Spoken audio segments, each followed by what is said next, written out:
안녕하십니까. 명품 변호사 TV의 조용주 변호사입니다. 좋아요와 구독 부탁드립니다. 여러분도 잘 아시겠지만 저는 부동산 전문 변호사입니다. 그래서 부동산에 관한 얘기도 해드리고 싶은데 제가 어느 지금 부동산 리츠 회사의 이사로 일을 하고 있습니다. 그래서 오늘은 부동산 리츠에 대해서 설명을 드리고자 합니다. 여러분 부동산 투자하고 싶으시죠? 근데 부동산 투자를 하려면 목돈이 필요해요. 무슨 조그마한 부동산도 있긴 하지만 대부분 부동산이 몇억, 몇십억 하잖아요. 몇천억도 있고요. 그런 부동산은 우리가 할 수가 없어요. 그러나 조금씩 우리가 주식을 산다면 가능하겠죠.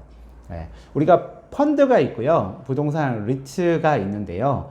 펀드는 돈을 모아서 기관이 사가지고 몇 년간 묻어두는 게 이제 펀드고요. 그 다음에 리츠는 부동산 투자 회사를 설립해서 그 주식을 개인들이 사고 팔 수 있고 그 회사가 부동산을 사서 운영하고 매각해서 이익이 나오면 나중에 그거를 이제 배당을 해주는 것이 부동산 리츠입니다. 자, 우리나라에는 리츠에 관련돼서 부동산 투자 회사법이라는 게 있고요. 그거에 따라서 리츠가 운영이 되는데 리츠에는 세 가지 종류가 있어요. 하나는 자기관리 리츠가 있고, 하나는 위탁관리 리츠가 있고, 또 하나는 기업구조 조정 리츠 세 가지가 있는데 우리나라 리츠의 87%는 위탁관리 리츠고 저도 위탁관리 리츠의 이사입니다. 위탁관리 리츠는 대부분 페이퍼 컴퍼니예요. 근데 이 페이퍼 컴퍼니를 운영하는 회사를 자산운용사라고 하고요. 자산운용사가 리츠 회사를 만들어요. 근데 대부분의 위탁관리 리츠는 부동산 하나를 사면 리츠 회사를 만들어요. 그리고 또 다른 부동산을 사면 또 리츠 회사를 만들어요. 그래서 부동산 하나에 리츠 회사 하나가 있는 경우가 많이 있죠. 그래서 매입부터 매각할 때까지 이 부동산 리츠를 하나를 가지고서 이제 이용을 하는데 그래서 리츠 회사 제목이 되게 길어요. 그래서 이렇게 하는데 통상 우리나라에서 부동산 중에 가장 대표적인 게 아파트인데 아파트는 보통 투자할 경우에 보유기간이 6년이래요. 6년간 보유했다가 파는 것이 가장 많은 패턴인 것으로 되어 있는데 우리가 이제 부동산을 아파트를 사고 파는 건 내가 개인적으로 해서 돈을 벌 수도 있고 이럴 수도 있고 세금도 내야 되고 선택도 해야 되고 다 해야 되잖아요. 근데 부동산 리츠는 이 자산 운용사가 운영하곤 하는데 거기 이제 부동산 전문가들이 있어요. 그분들이 어떤 부동산을 얼마에 사가지고 어떻게 운영을 하고 또 배당을 하고 또 팔 것인가를 이분들이 결정하고 그 다음에 이 우리 투자자들은 그 회사의 주식을 사는 거예요. 근데 지금 대부분 리츠 회사 주식이 3,000원에서 7,000원 사이가 있어요.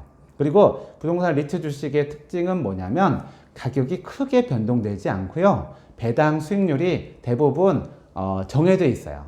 왜냐하면 이 부동산 리츠 회사가 투자하는 그 건물들 있잖아요. 주로 임대해서 임대 수익을 받는데 보통은 다 장기 임대예요. 최소한 5년, 10년 이렇게 하고요. 미국 같은 경우에도 이 리츠의 임대 기간이 평균 6년이라고 하더라고요. 그러니까 이미 이 건물에 어떻게 수익이 나올지는 맞춰져 있는 거죠. 그래서 상당히 안정적인 주식 투자예요. 근데 여러분 부동산 리츠의 본질은 주식을 사고 파는 것이겠지만 본질은 부동산이에요. 그래서 부동산을 보는 눈이 있어야 투자를 할 수가 있어요.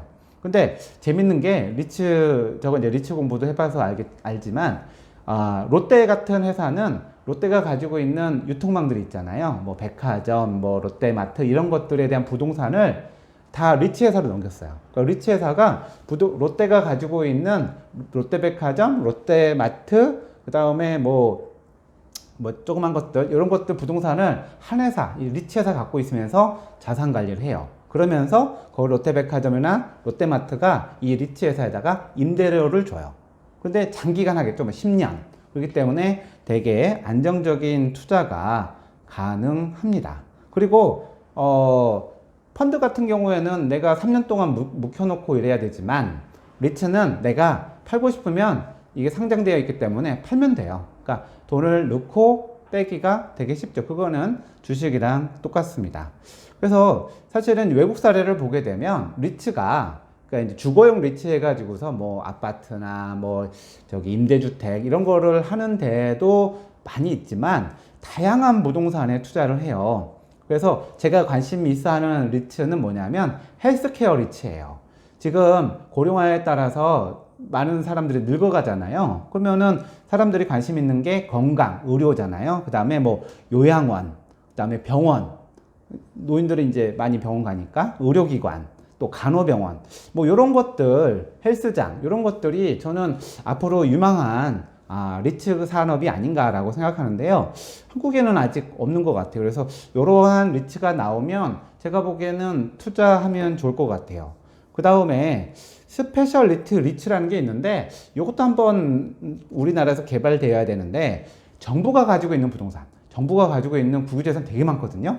이게 실제적으로 이렇게 관리되는 거 보면은요 정말 개판이에요. 그래서 이런 리츠를 하는 전문가들이 제대로 관리를 하면 국가에 대해서도 국가나 지방자치단체에서도 임대료를 많이 주고 그러면 그게 세금 걷는 대신 이렇게 나오는 거니까 그거를 이제 복지에 쓰면 되는데 되게 싸게 주고 또 공무원들하고 또 이렇게 연계가 되고 하는 그런 것들이 많이 있거든요. 그래서 정말 제대로 관리하는 사람이 제대로 임대료 받고 그 다음에 국가나 지방자치단체에도 제대로 임대료를 주고 그렇게 해서 관리를 하면 투자도 좋고 또 세금 대신에 그렇게 수익을 얻으니까 국가가 세금을 덜 걷어도 되고 그래서 그런 정부 부동산 관리라든가 또 교정시설, 구치소나 교도소도 민간이 관리를 하고 위탁수수료를 받고 할 수도 있어요. 그러면은 그거에 대해 수익이 생기기 때문에 그것도 분명 리츠로 가능하거든요. 그래서 이런 부분 또 산림 리츠라는 게 있는데 어떤 임야 같은 거 또 임야에다가 뭐 유실수를 심어서 작물도 팔고 이렇게 해서 사업을 해서 돈을 벌어서 또 투자자에게 나눠주고 이러한 다양한 방식의 부동산 관리를 통해서 하는 부분을 리츠가 있어서 리츠라는 것은 앞으로 유망한 부동산 투자의 방법이라고 생각합니다.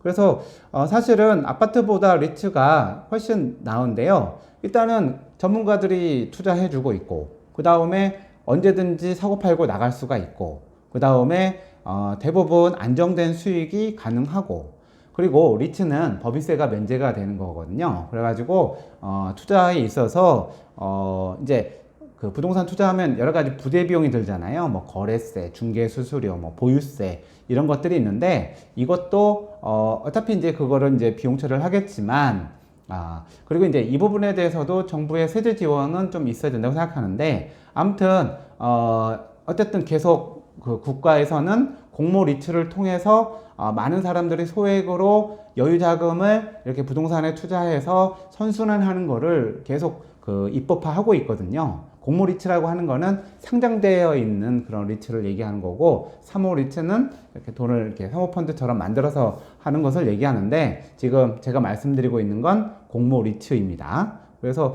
다양한 부동산에 투자도 가능하고 그래서 저는 앞으로 리츠가 유망할 것이라고 생각하기 때문에 여러분들도 리츠에 관심을 가지시고 보시고 저도 좋은 리츠가 있다면 명품 변호사 TV를 통해서 소개해 드리도록 하겠습니다.